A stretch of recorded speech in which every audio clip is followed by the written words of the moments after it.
উত্তরবঙ্গের বুকে দাঁড়িয়ে আছে ইতিহাসের এক নীরব সাক্ষী দিনাজপুর রাজবাড়ি। একসময় ছিল এটি বৃহত্তর দিনাজপুরের রাজপরিবারের ক্ষমতা, ঐশ্বর্য ও সংস্কৃতির প্রাণকেন্দ্র। এই গেটটিকেই দেখুন, এই গেটটিকে দেখলে আপনার প্রাণ জুড়িয়ে যাবে যে এই গেটটির নিদর্শনগুলো। প্রায় ৩০০ শতাব্দী ধরে এই রাজবংশ বাংলার অন্যতম প্রভাবশালী জমিদার পরিবার হিসেবেই পরিচিত ছিল। রাজবাড়ির মূল আকর্ষণ ছিল আয়নামহল, যেখানে ছিল রাজদরবার, জালসাঘর, গ্রন্থাগার ও তোষাখানা।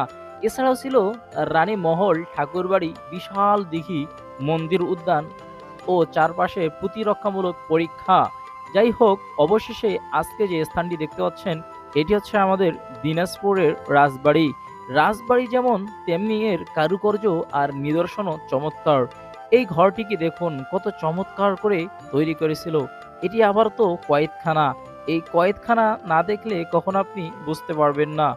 আর এই ইটের প্রতিটি পরতে পরতে যেন রয়েছে অসম্ভব সুন্দর কারুকার্য করা এই নিদর্শন। ইটের কাজগুলো দেখুন কত সুন্দর শৈল্পিকভাবে, নিপুণভাবে কাজগুলো করেছে। এই রাজবাড়িটির প্রত্যেকটি কোনায় কোনায় যেন রাজা রামনাথ ও প্রাণনাথের ছোঁয়া রয়েছে। এই গ্রন্থাগারটিকে দেখুন, এটি একটি গ্রন্থাগার ছিল বটে, তবে সময়ের সাথে সাথে এটিও আজ বিলীনের পথে।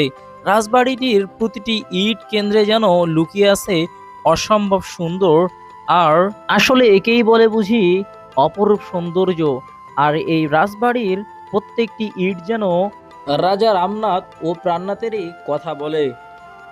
এই রাজবাড়িতে আসার পরে আমি তো পুরাই অবাক হয়ে গিয়েছি, কারণ এখানে আসার পরে মনে হয় আমি আবারও সেই পুরনো রাজ দরবারে ফিরে গেছি।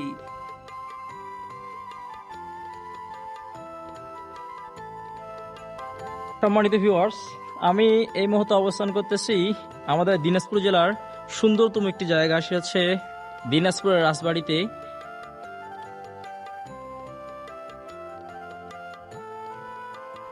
ঘুরতে ঘুরতে জানালার ওপরে দেখতে পেলাম একটি চিত্র অঙ্কন করা।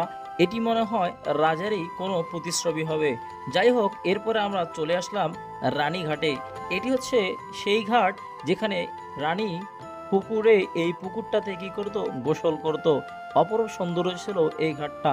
এবং এখন বর্তমানে এই রাজবাড়িটি দেখুন, প্রত্যেকটি ইট যেন পরিত্যক্ত অবস্থায় আছে এবং অবহেলার শিকার হয়ে এই রাজবাড়িটি এখন বিলীন হয়ে যাচ্ছে।